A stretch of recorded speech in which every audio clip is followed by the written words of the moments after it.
Welcome to my channel. आज की इस वीडियो में हम सॉल्व करेंगे सीजीएल 2024 मैथ्स 9 सितंबर का फर्स्ट शिफ्ट। चलिए सॉल्व करते हैं। इसके अंदर क्वेश्चन नंबर 1 में है which of the following statement is sufficient to conclude that two triangles are congruent. ठीक है, जब भी हमें दो ट्राइंगल्स को कॉन्ग्रुएंट प्रूफ करना होता है, इसकी 5 थ्योरम्स होती हैं टोटल। एक होती है RHS, एक SSS, एक angle side angle, side angle side and angle angle angle. ठीक है, अब इसके ऑप्शन नंबर 1 में इसने हमें दिया है these have two equal sides and same parameter. देखिए आपके पास दो ट्राइंगल हैं, ठीक है। अब इसे हमें कॉन्ग्रुएंट प्रूफ करना है और हमें बताना है इसमें से कौन सा ऑप्शन सही है। अब इसने बोला these have two equal sides. इसकी कैसी साइड्स हैं? दो इक्वल, मतलब एक साइड इस ट्राइंगल की इक्वल है और एक साइड इस ट्राइंगल की इक्वल है, और एक इसकी इक्वल है और एक इसकी इक्वल है। ठीक है, तो सपोज अगर ये ट्राइंगल का 5 है तो ये भी 5 है, ये 6 है तो ये भी 6 है। ठीक है, फिर उसके बाद उसने हमें बोला है कि जो दोनों ट्राइंगल्स हैं उनका पैरामीटर कैसा है? सेम। तो इसके लिए क्या होगा? अगर देखिए अभी तो मैं इन दोनों साइड्स का सम करती हूँ तो इसके अंदर भी 11 आएगा, इसमें भी 11 आएगा। अगर वो बोलता है कि उसका पैरामीटर क्या है? सेम है, तो उसका मतलब है कि उसका ये साइड और ये साइड दोनों इक्वल होना चाहिए। अगर ये 4 है तो ये भी कितना होना चाहिए? 4। तभी हमारा इसका टोटल पैरामीटर दोनों ट्राइंगल्स का क्या बनेगा? 15।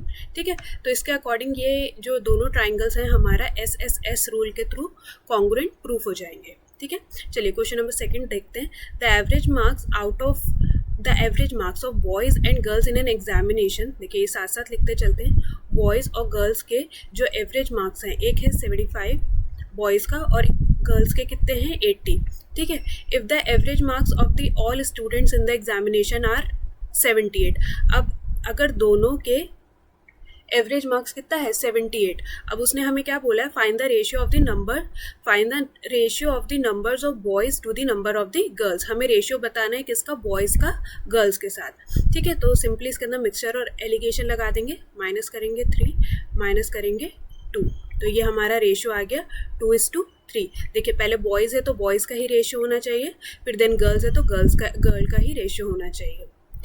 ठीक है, तो ऑप्शन नंबर 1 इज करेक्ट, 2:3। ठीक है, क्वेश्चन नंबर 3 देखते हैं।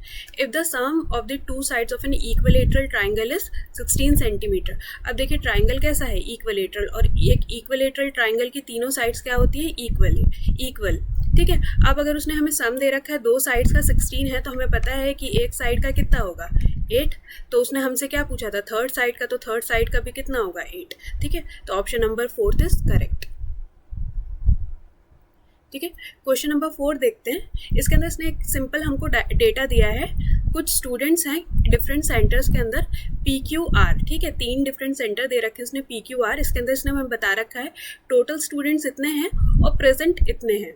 ठीक है, टोटल और प्रेजेंट स्टूडेंट्स का इसने ईयरली हमें डेटा दे रखा है। अब वही इसने बोला इसके अंदर total denotes the candidate applied. जो टोटल है वो जितने कैंडिडेट्स ने अप्लाई करा था, और प्रेजेंट है कि जितने कैंडिडेट अपेयर हुए हैं। ठीक है, अब उसने मेन क्वेश्चन हमसे क्या पूछा है?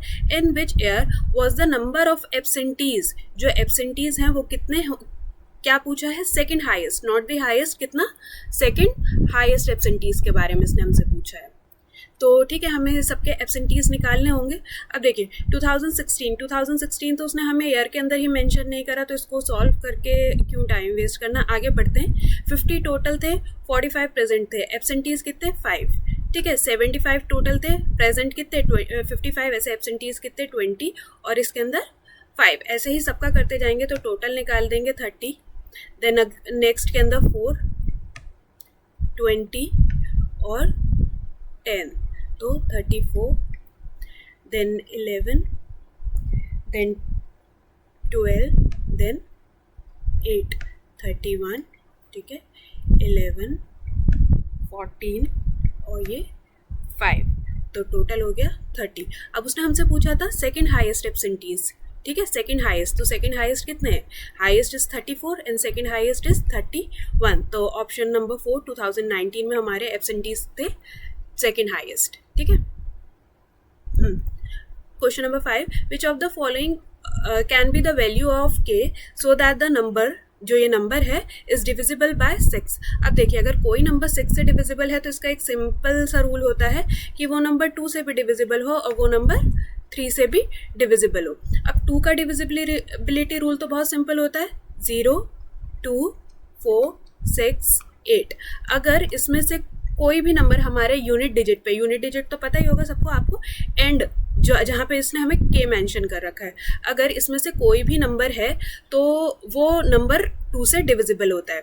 और 3 का डिविजिबिलिटी रूल होता है कि जो आपको पूरा नंबर गिवन है, अगर आप उसको आपस में प्लस करते जाओ और उसका फाइनल सम 3 से डिविजिबल है तो आपका नंबर क्या होता है, 3 से डिविजिबल होता है। तो करते हैं, इसको ऐड करते हैं, 2 + 1 3, 7 10 19 21 25। अभी देखो के से पहले मेरी क्या वैल्यू है, 25। अब दो चीज़ें हमें देखनी पड़ेंगी कि हमें यूनिट डिजिट पे ऐसा नंबर रखना है फर्स्ट तो कि वो 2 से डिविजिबल हो। अब देखो इसके चारों ऑप्शंस के अंदर जो भी नंबर गिवन है ये सब 2 से डिविजिबल है, तो अब हम इसमें कोई एक नंबर ऐसा ऐड करना है कि जो इसका फाइनल सम हो वो 3 से डिविजिबल हो।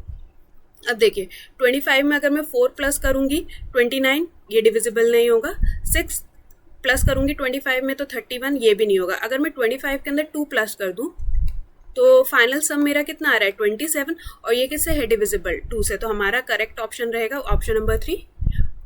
ऑप्शन नंबर 3, अगर हम इसके अंदर 2 ऐड करते हैं तो ये सम 6 से डिविजिबल हो जाएगा। ठीक है, अब देखिए, अब ये क्वेश्चन नंबर 6 में हमें क्या बोल रहा है, देखिए ये उसने हमें क्या दे रखा है, read the information and answer the following question, the following table gives the percentage of marks. ठीक है, इसके अंदर इसने हमें क्या दे रखा है, परसेंटेज ऑफ मार्क्स, मतलब 150 का, अगर हम आयुष की बात करते हैं, ठीक है, तो आयुष ने मैथ्स के अंदर 150 में से 90% अटेन करा है, मतलब 90 मार्क्स नहीं आए, 90%, मतलब आयुष के 150 में से 135 मार्क्स आयुष ने अचीव करे। ठीक है, परसेंटेज मार्क्स के बने। ठीक है, अब चलिए मतलब इसके अंदर टेबल के अंदर सबसे पहले यही पढ़ना होता है कि मार्क्स गिवन है या परसेंटेज ऑफ मार्क्स, क्योंकि कभी कभी मार्क्स होते हैं, कभी कभी परसेंटेज गिवन होती है। ठीक है, अब क्वेश्चन देख लेते हैं, उसने क्या कहा है, if someone secured all the highest scores, मतलब उसने बोला है इफ समवन, कोई एक इमेजनरी स्टूडेंट, चाहे तो इसमें से किसी को मान लो या कोई एक ऐसा इमेजनरी स्टूडेंट जिसने सिर्फ क्या स्कोर करा है, only highest scores that have been obtained by some students, मतलब इसके अंदर मतलब सपोज जैसे मैथ्स के अंदर अमन के कितने हाईएस्ट मार्क्स हैं, मतलब मैथ्स के अंदर जो हाईएस्ट मार्क्स अभी हमें इसके अंदर दिख रहा है टेबल में वो है 100, और वो किसके हैं, अमन के। ऐसे ही केमिस्ट्री के अंदर जो हमें हाईएस्ट मार्क्स दिख रहे हैं वो कितने हैं, 80, वो भी अमन के हैं। ठीक है, फिजिक्स के अंदर हाईएस्ट मार्क्स देख लेते हैं, वो कितने हैं, 90 आयुष के, और ज्योग्राफी में हाईएस्ट इज 95। ठीक है, हिस्ट्री के अंदर हाईएस्ट 90। ठीक है, और कॉमर्स के अंदर कंप्यूटर के अंदर हाईएस्ट इज 90। अब उसने बोला है कि जो मेरा इमेजनरी स्टूडेंट है, जो मेरा एक स्टूडेंट है जिसने सिर्फ हाईएस्ट मार्क्स स्कोर करे, मतलब मैथ्स में उसने 100, केमिस्ट्री में 80, फिजिक्स में 90, ज्योग्राफी में 95%, हिस्ट्री में 90% एंड कंप्यूटर साइंस में 90%। ठीक है, ये उसने सिक्योर करे हैं, जो भी हमारे एक इमेजनरी स्टूडेंट है जिसने सिर्फ हाईएस्ट मार्क्स स्कोर करे हैं। अब उसने कहा है what will be the exact overall percentage scored by that student. अब उसने पूछा है कि ओवरऑल परसेंटेज कितनी बनेगी, तो पहले तो ये सब कुछ मार्क्स में कन्वर्ट कर लेते हैं। तो 150 का 100% 150, 130 का 80% 104, 120 का 90% 108, 100 का 95% 95, 60% हिस्ट्री में 6 9 54। ठीक है, 4 9 36। ठीक है, अब आप इसे कैलकुलेट करोगे, प्लस करोगे तो ये आंसर कितना आएगा आपका, 547। अब उसने हमसे पूछा है ओवरऑल परसेंटेज पूछा है, परसेंटेज निकालने के लिए ये जो आपके मैक्सिमम मार्क्स हैं इन सबको आपको क्या करना पड़ेगा, प्लस, इसे प्लस करोगे तो आंसर कितना आएगा, 100 600। ठीक है, ये इसको प्लस करके कितना आएगा, 600। तो परसेंटेज निकालने के लिए मार्क्स अटेन अपॉन में टोटल मार्क्स मल्टीप्लाई बाय 100। ठीक है, इसको कर देंगे, 6 1 6, 6 9 54, 6 1 6, रिमाइंडर बचा 1 अपॉन में 6, तो टोटल परसेंटेज कितनी आई, 91 अपॉन में 6। ठीक है, ये देखिए ऑप्शन नंबर 1 91 अपॉन में 6%। ठीक है, चलिए नेक्स्ट क्वेश्चन देखते हैं, क्वेश्चन नंबर 7। देखो जब भी ऐसा क्वेश्चन आता है पहले हमें इसकी वैल्यूज चेक करनी होती है। देखिए यहाँ पे दे रखा है 30%। अब देखो साइन स्क्वायर के अंदर अगर हम टेबल यूज करें तो ठीक है 30% की वैल्यू होती है, बट टेबल के अंदर 40% की वैल्यू नहीं होती, टेबल के अंदर 55 की भी वैल्यू नहीं होती। ऐसे ही ठीक है, जब भी हमें दिख जाए कि ऐसा कुछ है तो इसके अंदर एक सिंपल सा फॉर्मूला लगता है। देखिए sine square A plus A sine square B is equals to में 1। ये कब होता है 1? जब A square plus B square का जो वैल्यू है या a प्लस बी का जो वैल्यू है वो कितना होना चाहिए? 90 डिग्री। ठीक है, अभी मैं आपको समझाती हूँ। देखो साइन स्क्वायर 30 डिग्री, देखो साइन किस में? प्लस में। साइन स्क्वायर 60 डिग्री, ये वाला भी किसके अंदर है? प्लस के अंदर है। इन दोनों को अगर मैं 30 और 60 करूँ तो कितना हो गया? 90 डिग्री। तो इसका वैल्यू कितना हो जाएगा? 1, प्लस में 1। ठीक है, माइनस में sine square 40 degree, I am sorry 40 degree, और माइनस में साइन 50 डिग्री। तो इन दोनों का सम कितना हो जाएगा? -1। ठीक है, प्लस 45 प्लस 45 प्लस 1। ठीक है, -55 -35 1। तो बट साइन हम किसका लेंगे? जो मतलब साइन के साथ गिवन है, वो तो पता ही है, plus plus plus minus minus plus होता है, लेकिन साइन किसका आता है? माइनस का। ठीक है, अब ऐसे इसको कैंसिल कर देंगे, प्लस से माइनस कैंसिल, प्लस से माइनस कैंसिल, तो आंसर कितना हो गया? 0। ठीक है, ऑप्शन नंबर 4 करेक्ट। ठीक है, अब ऐसे ही क्वेश्चन नंबर 8 को सॉल्व करेंगे। इसके अंदर भी सेम, देखो ऐसे ही गिवन है तो आप टेबल तो यूज नहीं कर सकते, तो इसके अंदर भी सेम फॉर्मूला होता है, cos square A plus cos square B is equals to कितना? 1। कब? जब a प्लस बी हमारा कितना हो जाए? 90 डिग्री। अब इन दोनों को प्लस करोगे आपका तो कितना आएगा? 90 डिग्री। तो answer option number 3 is correct. ठीक है, चलिए क्वेश्चन नंबर 9 देखते हैं। An article marked at 550। तो देखिए एक आर्टिकल है जिसका मार्क प्राइस कितना है? 550। It is sold at discount of 40%। देखिए जो भी डिस्काउंट होता है वो हमेशा हमें किस पे मिलता है? मार्क प्राइस पे, कभी कॉस्ट प्राइस या सेलिंग प्राइस पे नहीं होता जो डिस्काउंट होता है। अगर हाँ क्वेश्चन में मेंशन है कि डिस्काउंट हमें कॉस्ट प्राइस पे दिया है या डिस्काउंट हमें सेलिंग प्राइस पे दिया है तो वो तो एक एक्सेप्शनल केस है, लेकिन अगर बाय डिफॉल्ट की हम बात करें जो डिस्काउंट होता है वो हमेशा हमें किस पे मिलता है? मार्क प्राइस पे। तो देखिए हमें कितने का डिस्काउंट दिया? 40%। तो हमारा आर्टिकल कितने का बिका होगा? 60% के ऊपर। ठीक है, इसको करेंगे 6 5 30, 6 5 30, 330। अब देखो उसने मार्क प्राइस देके इसको बेचा है, तो ये हमारा कितना आ गया? ये हमारा क्या आया? Selling price. ये हमारा कॉस्ट प्राइस नहीं आया, क्योंकि मार्क प्राइस के ऊपर अगर मैंने डिस्काउंट दिया उसके बाद मैंने आर्टिकल को क्या करा? बेच दिया, तो ये मेरा क्या आया? Selling price. ठीक है, अब उसने क्या बोला? Then the selling price become 10% more than the cost price. जो आपका सेलिंग प्राइस है, अगर मैं कॉस्ट प्राइस का 110% निकालूं तो वो मेरा क्या बनेगा? Selling price. ठीक है, ये सब कुछ हो गया। अब उसने पूछा है what is the cost price, उसने मुझे कॉस्ट प्राइस का वैल्यू पूछा है, तो यहाँ पे ठीक है जो हमारे पास वैल्यू है वो पुट कर देते हैं, हमारा कॉस्ट प्राइस निकल आएगा। सेलिंग प्राइस कितना है? 330, 1 जा 3 जा, तो मेरा कॉस्ट प्राइस कितना आ गया? 300। ठीक है, तो ऑप्शन नंबर 3 इज करेक्ट। चलिए नेक्स्ट क्वेश्चन देखते हैं। In the given table shows the percentage of marks. देखो अगेन परसेंटेज दे रखा है, मार्क्स नहीं दे रखा। 175 में से कितना परसेंट आया? 54%। Obtained by 3 students. ठीक है, if in order to pass the examination, अगर किसी को एग्जाम को पास करना है तो उसके पास मिनिमम कितना होना चाहिए? 105 मार्क्स होने चाहिए। ठीक है, अब देखो 105 मार्क्स को, ये सब अगर मुझे परसेंटेज में गिवन है तो मैं 105 मार्क्स को परसेंटेज में कन्वर्ट कर लूंगी। ठीक है, 25 4 जा, 25 7 जा, 7 1 जा, 7 1 जा और 7 5 जा, 15 4 जा, 60%। मतलब मिनिमम उसका 60% होना चाहिए, मैक्सिमम कितना भी हो। देखो अब देखिए राम के 60% है नहीं, इसके 60% है नहीं, तो शाम के कितने हैं? 75। तो मतलब सिर्फ एक शाम ही है जो अपने एग्जाम को क्वालिफाई कर पाया है। तो उसने यही पूछा है हाउ मेनी स्टूडेंट्स पास, कितने स्टूडेंट्स ने पास करा है? तो only 1 student. Option number 2 is correct. ठीक है, अब देखिए क्वेश्चन नंबर 11 देखते हैं। इसमें क्या बोल रहा है? 2 पाइप्स हैं हमारे पास P एंड Q। ठीक है, 2 पाइप्स हैं हमारे, मैं ऐसे लिख देती हूँ Q एंड P। ठीक है, pipe P is 21 times faster. जो पाइप P है वो क्या है? 21 फास्टर देन Q। अगर Q का एफिशिएंसी काम करने का 1 है तो पाइप का P का कितना है 21। ठीक है। If Q can fill a cistern in 110 minutes. देखिए Q का हमें एफिशिएंसी दे रखा है और Q को कितना देर लगता है इसको फिल करने के लिए 110 मिनट्स। ठीक है। देखिए जब भी एफिशिएंसी और मैं टाइम को मल्टीप्लाई करूं, एफिशिएंसी इंटू टाइम करती हूं तो मेरे पास कितना आ जाता है टोटल वर्क। ये हमारा क्या है टोटल वर्क जिसको हमने करना है, टोटल वर्क, या ये कह लो कि ये जो है हमारी जो हमारा सिस्टर्न का कैपेसिटी है 110 लीटर को हमने फिल करना है। अब उसने पूछा है find the time it takes to fill the cistern when both fill pipes are open together. अगर मैं दोनों पाइप्स को ओपन कर दूं तो ये कितनी देर में फिल होता है। तो दोनों पाइप को फिल मतलब दोनों को अगर मैंने ओपन करा तो दोनों की एफिशिएंसी 21 पी का और इसका क्यू का, तो टोटल एफिशिएंसी 22। कैंसिल कर देंगे 11 2 जा 11 1 जा 2 1 जा 5 जा, तो टोटल टाइम कितना लिया है 5 minutes. Option number 1 is correct. ठीक है। क्वेश्चन नंबर 12 देखते हैं। The radii of two cones are in the ratio of 2:5। ये दो कोन्स का रेशियो है रेडियस का 2:5 और उसका वॉल्यूम का रेशियो कितना है 3:5।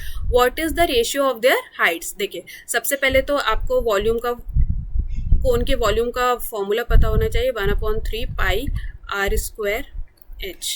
ठीक है। तो अब देखिए वॉल्यूम का रेशियो कितना दे रखा है 3/5। अगर मैं दोनों में देखो ऊपर नीचे 1/3 पाई लिखूं तो कोई फायदा नहीं है। अब r दोनों का डिफरेंट है तो 2 2 जा 4 5 5 जा 25 और h अपॉन में h1। ठीक है। 5 1 जा 5 5 5 जा 25, तो निकाल देंगे।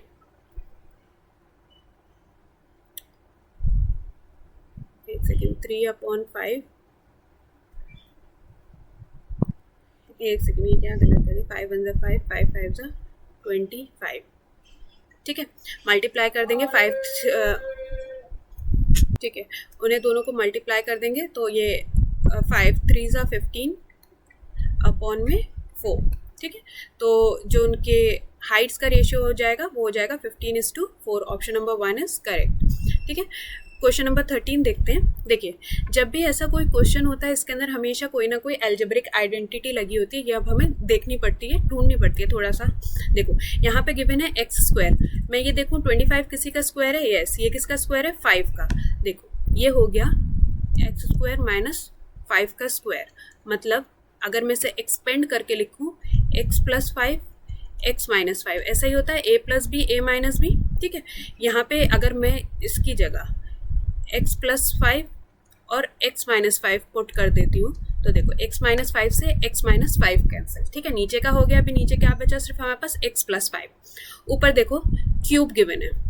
ठीक है। अभी मैं दूसरा क्यूब देखूँ तो ये मुझे दिख रहा है किसी का क्यूब, तो x³ प्लस x + y 5 का होल क्यूब। इसको एक्सपेंड करूँगी तो प्लस b³ 125 कर दूँ प्लस 3ab, 3 को इससे और इससे मल्टीप्लाई करूंगी 3ab 15x और a + b x + 5। ठीक है। थोड़ा और सॉल्व करूंगी x³ प्लस 125 प्लस 15x का स्क्वायर प्लस 15 5 जा 75। ये ऊपर वाला ही इक्वेशन बन गया। ठीक है। तो मतलब ऊपर मेरे पास क्या है x + 5 का होल क्यूब और नीचे क्या है x + 5। ठीक है। इसको मैं इससे कट करूंगी तो यहाँ पे पावर कितनी रह गई 2। ठीक है। तो मतलब x + 5 का होल स्क्वायर। ठीक है। अगर मैं इसे एक्सपेंड करूंगी x + 5 का होल स्क्वायर को तो a² + b² + 2ab, तो ऑप्शन नंबर 3 इज करेक्ट। ठीक है। क्वेश्चन नंबर 13 देखते हैं। एक सेकेंड क्वेश्चन नंबर 13 देखते हैं। ये सिंपली एक सिंप्लीफिकेशन का क्वेश्चन होता है। इसके अंदर बेसिकली जो रूल लगता है वो बॉडमास का लगता है। ठीक है। ये तो सबको ही पता होगा, जिसको ना पता हो वो बॉडमास का एक बारी रूल चेक कर लेना। ठीक है। 88 divided by 8 11 multiply by k minus 3 3 जा 9। ऊपर क्या बना 11 k माइनस 9, नीचे 6 6 जा 36 माइनस 7 5 जा 35 प्लस k का स्क्वायर। ठीक है। तो नीचे क्या बचा, सॉरी ऊपर था 11k माइनस 9, अगर मैं यहाँ पे बचा कितना 1 प्लस k स्क्वायर इधर लेके जाऊंगी, मतलब इक्वल टू के इधर है तो इधर लेके आऊंगी, तो ये भी 1 प्लस के स्क्वायर, इक्वेशन बना दूंगी के square minus plus 10 equal to 0। ठीक है, अब देखो मुझे के दो फैक्टर बनाने जिनको मल्टीप्लाई करके, मल्टीप्लाई ये कॉर्नर वालों पे होता है, मल्टीप्लाई करके मेरा कितना है 10 और प्लस और माइनस करके कितना है 11। ठीक है, प्लस और माइनस करके कितना है मेरे पास 11, तो मैं ऐसे दो फैक्टर चूज करूंगी, -1 और दूसरा -11। ठीक है, क्योंकि माइनस माइनस, ठीक है सॉरी 10 1 10। ठीक है, मल्टीप्लाई करके कितना आएगा 10 और प्लस माइनस करके कितना आएगा 11। ठीक है, तो ये ही दोनों मेरे क्या हो जाएंगे, दो ऐसे बन जाएंगे k-1 और k-10। तो k की वैल्यू कितनी आ जाएगी 1 और k की वैल्यू कितनी आई 10। तो दो फैक्टर मेरे क्या हो गए, दो वैल्यूज 1 और 10। ठीक है, अब क्वेश्चन नंबर 15 देखते हैं। वो क्या कहता है, मेरे पास एक सर्कल है जिसके अंदर O क्या है उसका सेंटर, A B और C D क्या है उसकी कॉर्ड्स। ठीक है, अभी देखो A B मेरा कितना है 10, तो ये A B नीचे वाला होगा और C D कितना है 24, मतलब ये C D ऊपर वाला होगा। ठीक है, मतलब ये तो पता ही है ना, सर्कल के अंदर जो कॉर्ड जितना नीचे होगा उसका वैल्यू उतना ही छोटा होगा। ठीक है, अब वो क्या कहता है, OP is perpendicular to AB। OP जो है एक परपेंडिकुलर है, OP एक परपेंडिकुलर है किसके ऊपर, AB के ऊपर, और OQ is perpendicular on CD। तो ये O था ना, OP एंड OQ। ठीक है, PQ की उसने हमें वैल्यू दे रखी है, ये जो है PQ की वैल्यू कितनी दे रखी है उसने हमें 7। ठीक है, अब देखो एक सिंपल सी बात है, अगर सेंटर से किसी भी कॉर्ड के ऊपर परपेंडिकुलर हम ड्रॉ करते हैं तो वो जो कॉर्ड होती है वो इक्वली बाइसेक्ट होती है, मतलब इक्वली डिवाइड होती है। बाइसेक्ट का मतलब ही इक्वल होता है, तो मतलब वो इक्वली डिवाइड होती है। अगर मेरा AB 10 है तो मेरा ये 5 है, ये भी कितना है 5। अगर मेरे पास CD 24 है तो ये कितना है 12 और ये भी कितना है 12। ठीक है, अब उसने क्या पूछा है, then the diameter of the circle. उसने बेसिकली हमसे किस चीज़ की डिमांड करी है, हमें इसका क्या निकालना है, डायामीटर। देखो अगर मैं O से लेके C तक कनेक्ट करूँ तो ये मेरा क्या होगा, रेडियस, और अगर मैं O से लेके A तक कनेक्ट करूँ तो ये भी मेरा क्या होगा, रेडियस। ठीक है, अब देखो अगर मैं इसके अंदर पाइथागोरस थ्योरम लगाऊं फर्स्ट के लिए, r² परपेंडिकुलर का स्क्वायर, मेरे पास परपेंडिकुलर अभी यहाँ पे कुछ भी गिवन नहीं है, मैं उसे x मान लेती हूँ, x का स्क्वायर, अब प्लस में बेस का स्क्वायर, बेस कितना है 12 स्क्वायर। ठीक है, नीचे सेकंड के लिए देखूंगी तो r² प्लस ये तो मुझे गिवन है, सॉरी ये पूरा इसका रेडियस हो गया 7। अब ये पूरी इसकी परपेंडिकुलर हो गई x + 7।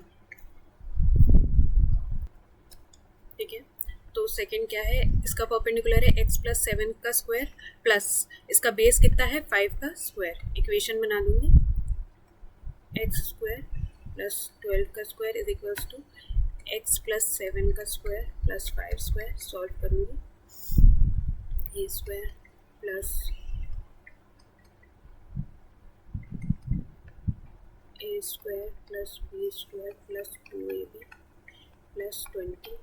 ठीक है, ये मेरी पूरी इक्वेशन बन गई, ये इससे ये कैंसिल हो गया। ठीक है, 49 + 25 49 + 25 74।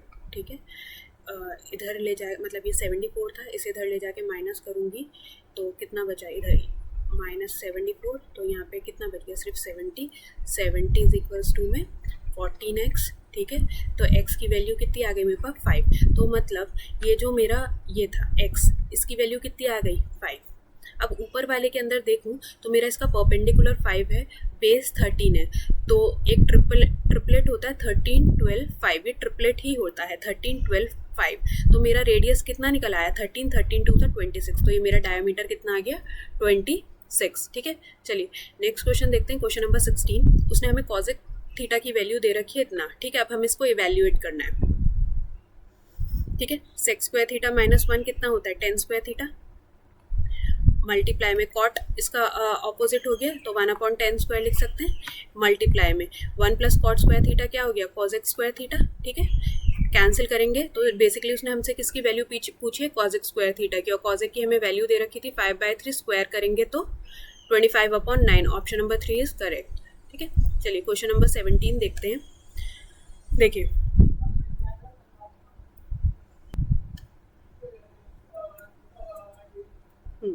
क्वेश्चन नंबर 17 देखते हैं। तो उसने बोला है जो डिस्टेंस है, the distance between the centre of to circles of radius. देखिए दो सर्कल का फर्स्ट थिंग उसने हमें रेडियस दे रखा है, एक का है 22, एक का है 10, ठीक है।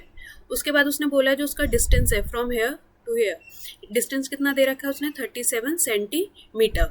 अब उसने बोला है if the point of contact of direct common tangent.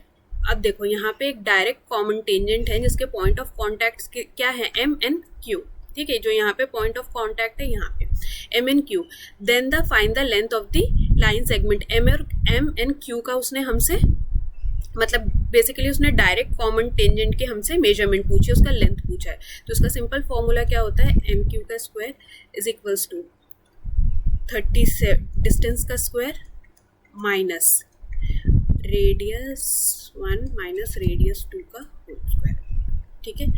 M Q ऐसे ही रहेगा, अगर मैं M Q is equals to 37 का स्क्वायर माइनस कितना हो जाएगा 22 माइनस 10 12 का स्क्वायर, ठीक है। एम क्यू का स्क्वायर था, अगर मैं इसका स्क्वायर हटाऊं तो ये सब किस में आ जाएगा अंडर रूट में, ठीक है। अब देखो ए प्लस बी और ए स्क्वायर माइनस बी स्क्वायर है, तो ए प्लस बी ए माइनस बी, ए प्लस बी करेंगे तो 49 और ए माइनस बी करेंगे तो 25, ठीक है। पेयरिंग कर लेंगे 7 इंटू 7 5 इंटू 5 किस में रहेगा अंडर रूट में, ठीक है। बाहर निकालने के लिए 7 इंटू 5, तो आंसर कितना आया 35। सो ऑप्शन 1 इज करेक्ट 35, ठीक है। अब देखो in a circular race of 840 metre, एक जो सर्कल है, एक रेस है, सर्कुलर रेस है जिसकी लेंथ कितनी है, जो पाथ है 840 metre. A and B start running in the same direction. जो इसके अंदर दो प्लेयर्स हैं, जो दो रनर्स हैं जो रन कर रहे हैं, वो किस डायरेक्शन में रन कर रहे हैं, सेम डायरेक्शन के अंदर एट अ सेम टाइम, मतलब टाइम भी सेम है और जो स्टार्टिंग का पॉइंट है वो भी सेम है, और जो उनका स्पीड है वो कितना है 6 और एक का है 12, ठीक है। Find how much time they will meet next, ठीक है। अब उन्होंने पूछा है कि अगर उन्होंने एक बार ही स्टार्ट कर दिया रन करना तो कितनी देर के बाद वो दोनों एक ही पॉइंट के ऊपर मीट करेंगे। तो देखो जब दो रनर्स रन कर रहे हैं तो हमें इसकी रिलेटिव स्पीड निकालनी पड़ेगी। अब रिलेटिव स्पीड कैसे निकलती है, अगर दोनों सेम डायरेक्शन में जा रहे होते हैं तो उसे क्या करते हैं, दोनों की स्पीड को माइनस, तो 840 टोटल डिस्टेंस अपॉन में स्पीड कितना आ गया 6 माइनस 12 6, तो टाइम निकल आएगा 6 1 6 6 1 6 6 4 24 140 सेकेंड, ठीक है। तो कितनी देर के बाद मिलेंगे 140 सेकेंड, ठीक है। क्वेश्चन नंबर 19 देखते हैं। देखिए क्वेश्चन नंबर 19 करते हैं। इसके अंदर बोलता है आर ने पे करे हैं 100 रुपीज टू पी को पे करे हैं और 5 रुपी कॉइन, 2 रुपी कॉइन और 1 रुपी कॉइन के टर्म्स में। The total number of coin, जो उसने टोटल नंबर यूज करे हैं वो 40 करे हैं। अब उसने क्या पूछा है, what is the number of coin denomination of 5, मतलब उसने 5 रुपए के कितने कॉइन दिए। अब देखिए 5x plus 2z plus 1y, उसने कितना पे करा है 100 रुपीज़, और x plus y plus z ये कितना है 40, टोटल कॉइन्स कितने हैं 40। अब देखो इसके अंदर उसने मुझे किसी भी वैल्यू का टर्म नहीं दे रखा है, मतलब अगर वो मुझे कोई भी एक ऑप्शन दिया होता तो हम कुछ पता कर सकते, इसका कुछ इक्वेशन बन पाता, बट अभी इसके अंदर कोई इक्वेशन नहीं बन पाएगा, तो हमें इसको ऑप्शन से ही सॉल्व करना पड़ेगा। देखो ऑप्शन नंबर फर्स्ट के अंदर देखते हैं। देखो उसने बोला कि ये सारा वैल्यू उसने हमें किसका दे रखा है 5 रुपी कॉइन का। अगर हम फर्स्ट ऑप्शन देखते हैं 16 रुपीज़, 16 मतलब 16 कॉइन। अगर देखो अगर उसने 5 रुपी के 60 कॉइन दिए तो 16 5 कितना हो गया 80 रुपीज़ वो पे कर चुका। अब देखो उसने कितने कॉइन यूज कर लिए 16, तो 40 माइनस 16 24।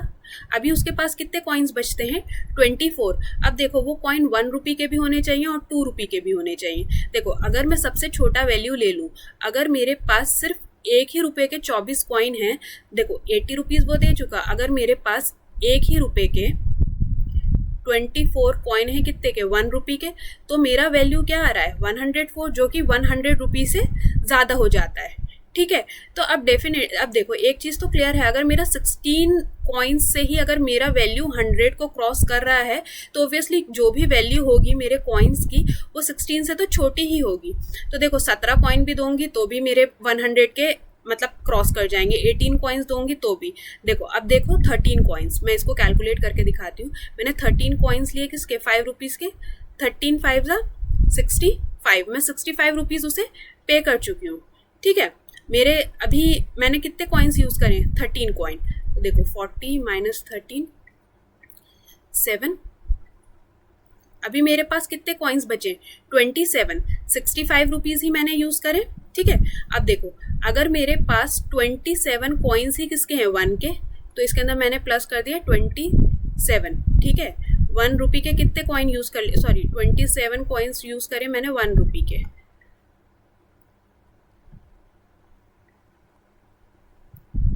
देखो अभी मेरे पास 92 रुपीज़ ही बने। ठीक है, मतलब अभी मुझे इसके अंदर 8 रुपये और जोड़ने हैं, मतलब मुझे 4 कॉइन और देने हैं कितने रुपीज़ के, 2 रुपी के। तो मेरा कितना वैल्यू बन जाएगा, पूरा 100। तो उसने मतलब कितने कॉइन यूज़ करे हैं, 5 रुपीज़ के 13 कॉइन्स। देखो इसके अंदर 13 कॉइन भी यूज़ हुए हैं, मतलब 5 रुपी का भी कॉइन यूज़ हुआ है, 1 रुपी का भी कॉइन यूज़ हुआ है और 2 रुपी का भी कॉइन यूज़ हुआ है। ठीक है, तो option number is 4 is correct. 13 coins उसने यूज़ करे 5 रुपी के। देखिए क्वेश्चन नंबर 20 में वो बोल रहा है एक इलेक्शन है जो 2 कैंडिडेट्स के बीच हुआ है, जिसमें Y% जो वोटर थे उन्होंने वोट ही नहीं करा है और 10% को क्या कर दिया है, इनवैलिड डिक्लेयर कर दिया है। ठीक है, while the valid votes are cast in favor of either of 2 candidates, जो बचे हुए जो हमारे वैलिड वोट्स थे वो दोनों कैंडिडेट्स को दिए गए हैं। द कैंडिडेट हु गॉट 59.375, मतलब अगर 100% था तो मतलब जो वैलिड वोट्स को अगर सपोज हम 100% मान लेते हैं तो उसमें से 59.375 एक वोटर को, एक कैंडिडेट को मिलते हैं और वो क्या होता है, इलेक्ट हो जाता है 2484, मतलब 2484 वोट से वो जीत जाता है। मतलब सपोज अगर ए को 59.375 समथिंग मिले तो बी कैंडिडेट को मिले होंगे 40 समथिंग।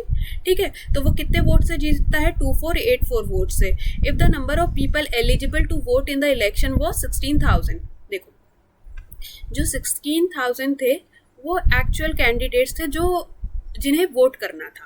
ठीक है, इसमें से उसने बोला हमें Y% ने वोट ही नहीं करा, तो 100 माइनस Y अपॉन में 100। अब उसने नंबर ऑफ कैंडिडेट्स तो दिए नहीं, तो इतने ने हमारे वोट ही नहीं करा। ठीक है, फिर उसके बाद क्या बोलता है वो, जो 10% थे वो क्या हो गए थे, इनवैलिड डिक्लेयर। तो 10% का मतलब इतने हमारे क्या हैं। ठीक है, ये यहाँ से मतलब 10% अगर वैलिड नहीं थे तो 90% वैलिड थे, तो अभी तक हमारे पास वैलिड वोट्स इतने आ गए। ठीक है, अब उसने बोला कि अगर मेरे पास एक कैंडिडेट को कितने मिले हैं, मतलब अगर मेरे पास 100% था और इसमें से 59.375 एक को मिला है। ठीक है, 59.375 एक को मिला है, तो अगले कैंडिडेट को कितना मिला होगा,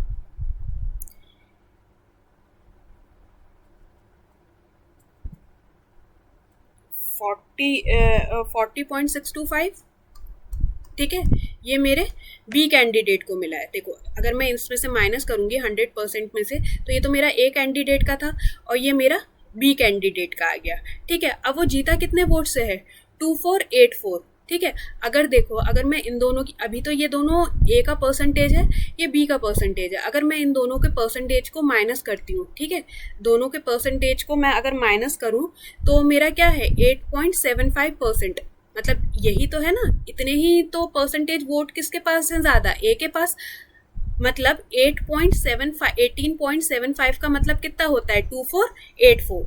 ठीक है, देखो अगर मैं वैलिड वोट्स के अंदर से 18.75% करूं, यहाँ से डेसिमल था मतलब परसेंटेज में था ये 18.75, परसेंटेज हटाने का 100, डेसिमल हटाने का 100।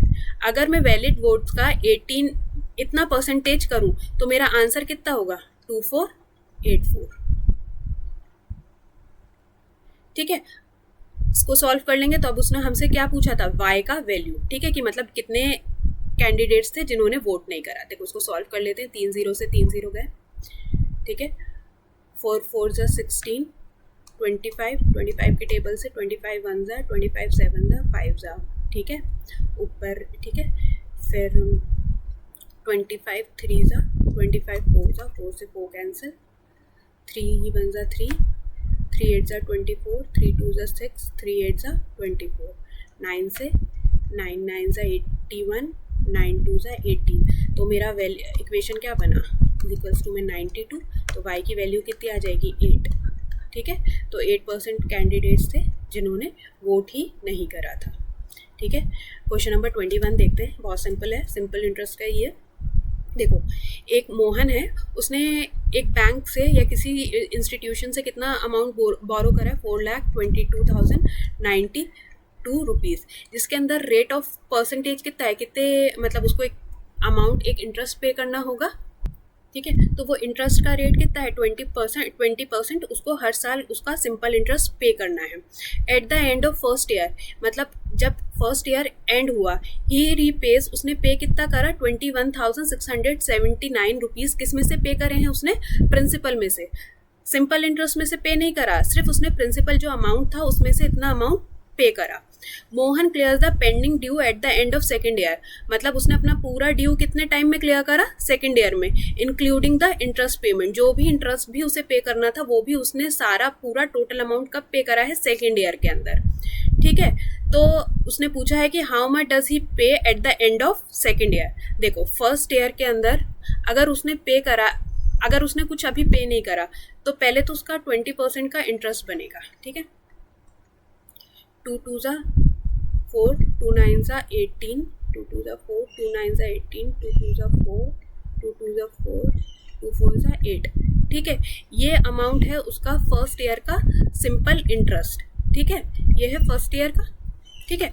फिर देखो फर्स्ट ईयर के एंड के अंदर उसने 422,092 में से कितना अमाउंट पे कर दिया, 21,679 रुपीज़ उसने क्या कर दिए, रिटर्न कर दिए, ठीक है। तो इसको सॉल्व करेंगे तो मेरा आंसर कितना आ जाएगा, 400,413, ठीक है। अब देखो पहले मेरा प्रिंसिपल ये था, मैंने अमाउंट ये पे कर दिया, मतलब मैंने नहीं, मोहन ने। तो अब मोहन को एक प्रिंसिपल अमाउंट कितना पे करना है, ये पे करना है। अब देखो बट सिर्फ प्रिंसिपल तो पे नहीं करेगा, वो 404,013 का 20% भी पे करेगा, ठीक है। फिर वही करेंगे, 2 3 जा 6, 2 1 जा 2, 2 4 जा 8, 0 0, 2 4 जा 8, ठीक है। ये उसका सिंपल इंटरेस्ट हो गया सेकेंड ईयर का जो उसने पे करना है, ठीक है। ये मेरा आ गया, ये फर्स्ट ईयर का सिंपल इंटरेस्ट, ये मेरा आ गया सेकेंड ईयर का सिंपल इंटरेस्ट। मैं इन दोनों सिंपल इंटरेस्ट को अगर मैं प्लस कर लेती हूँ, मेरा आंसर आएगा 164,501, ठीक है। ये टोटल सिंपल इंटरेस्ट है जो उसने पे करना है अलॉन्ग विद द प्रिंसिपल। तो प्लस 400,413, तो टोटल अमाउंट 564,913, ये अमाउंट उसने पे करना है। तो 564,914, ठीक है, ये अमाउंट उसने पे करना है। तो ऑप्शन नंबर 4 इज करेक्ट। देखिए ये तो बहुत सिंपल है, ये हो गया x माइनस 3x क्यूब, ठीक है, x स्क्वायर, तो ठीक है ये ऊपर हो गया तो इस कैंसिल हो गया, ऊपर क्या बचा, x माइनस 3, तो option number 2 is correct. Rajesh, question number 23 देखते हैं। Rajesh in the printing press got an order of print some books out of which he completed 17/27 of order in 13 days. तो राजेश ने 17/27 ऑफ वर्क जो कितना करा था, 34 डेज में। तो 1 जा 2 जा, तो टोटल वर्क कितने दिन में कंप्लीट करेगा वो, 54 डेज में। क्वेश्चन में भी यही पूछा है, in how many days did he complete the entire work. तो ऑप्शन नंबर 3 इज करेक्ट, ठीक है। क्वेश्चन नंबर 24 देखते हैं। क्वेश्चन नंबर 24 देखते हैं, इसके अंदर क्या बोलता है, एक जो ग्रोसर है वो सेल करता है राइस को एट कॉस्ट प्राइस। वो हमें बताता है कि वो कॉस्ट प्राइस पे सेल कर रहा है, लेकिन वो क्या कर रहा है, एक फेक वेट यूज़ कर रहा है। कितना, 870 ग्राम्स का। मतलब आपसे तो बोल रहा है कि वो 870, मतलब घर से तो वो अपने 870 ग्राम दे रहा है, और हमको क्या बता रहा है कि वो कितना दे रहा है, 1000 ग्राम दे रहा है। ठीक है। अब उसने क्या पूछा है, find its profit percentage, profit निकालना है। देखो कितना प्रॉफिट हुआ है, 870 बोल मतलब 1000 बोल के 870 दिया, 130 ग्राम का, ठीक है। और मतलब यूज कितना करा था, 870 ग्राम, तो प्रॉफिट उसी पे निकलता है, मतलब कॉस्ट प्राइस पे ही निकलता है। तो मान लो कि वो 870 की चीज किस पे बेच रहा था, 1000 रुपए पे, तो मतलब ये एक तरीके से कॉस्ट प्राइस हो गया, ये इसका सेलिंग प्राइस हो गया, ठीक है। तो टोटल मतलब बेनिफिट कितने का हुआ, 130 का, किस पे, 870 पे, इंटू में 100, कैलकुलेट कर लेंगे, इंटू में 87 1 जा 87, ठीक है। तो कितना बचा, 430, 87 4 जा 348, तो आंसर कितना है 82। अब हमें क्या बताना है, find its profit percentage correct to decimal. अब देखो अभी मैंने डेसिमल नहीं लगाया, डेसिमल से पहले देखो 14 आया, 14 के और तो ऑप्शंस नहीं है, तो ऑप्शन नंबर 2 इसके अंदर ले लेंगे। अगर 14 यहाँ है, 14 यहाँ भी होता तो हमें डेसिमल के बाद भी उसको मतलब और सॉल्व करने का नीड रहता, बट इसमें नहीं है, ठीक है। तो चलिए क्वेश्चन नंबर 25 देखते हैं, इसमें क्या बोल रहा है, ठीक है। क्वेश्चन नंबर 25 देखते हैं, इसके अंदर क्या बोल रहा है, the following table shows the marks. देखिए इसके अंदर इस जो टेबल है इसके अंदर हमें क्या गिवन है, मार्क्स गिवन है, परसेंटेज नहीं गिवन है। Obtain bye 5 students and 5 different subjects, ठीक है। अब वो बोलता है who obtained 79% marks in all the subject. देखो अभी ये किस में गिवन है, मार्क्स में, और हमें क्या बताना है किसके अंदर किसने 79% मार्क्स क्या करे हैं, ऑब्टेन करे हैं। देखो पहले तो हम देख लेते हैं 79% पे कितने मार्क्स बन रहे हैं। तो 100 में से हैं 1 2 3 4 5 सब्जेक्ट हैं, तो 500 का अगर मैं 79% करती हूँ, 9 5 45, तो ये कितना बच गया, 35 39। तो मतलब देखो हमें चेक करना है कि कौन सा स्टूडेंट है जो 395 मार्क्स लेके आया है। तो ठीक है, तरुण से स्टार्ट करते हैं। 5 1 5 10 15, 5 नीचे 1 कैरी गया, ठीक है। 8 1 8, 8 2 16, 8 3 24, 24 प्लस 6 30, 30 प्लस 9 39, ठीक है। तो लकीली हमारा ऑप्शन नंबर 130 ही तरुण, जिसने 395 मार्क्स स्कोर करे हैं, मतलब उसने 75% मार्क्स स्कोर करे हैं। तो देखिए ऑप्शन नंबर 4 इज करेक्ट। तो जो तरुण था वही था जिसने 79% मार्क्स ऑब्टेन करे हैं। अगर हमारा तरुण से नहीं होता तो देन हम रोहित कैलकुलेट करते, ऐसे ऐसे हम कैलकुलेट करते जाते, ठीक है। तो आज के लिए बस इतना ही। होप मेरी वीडियो आपके लिए हेल्पफुल रहेगी for your preparation. Thank you.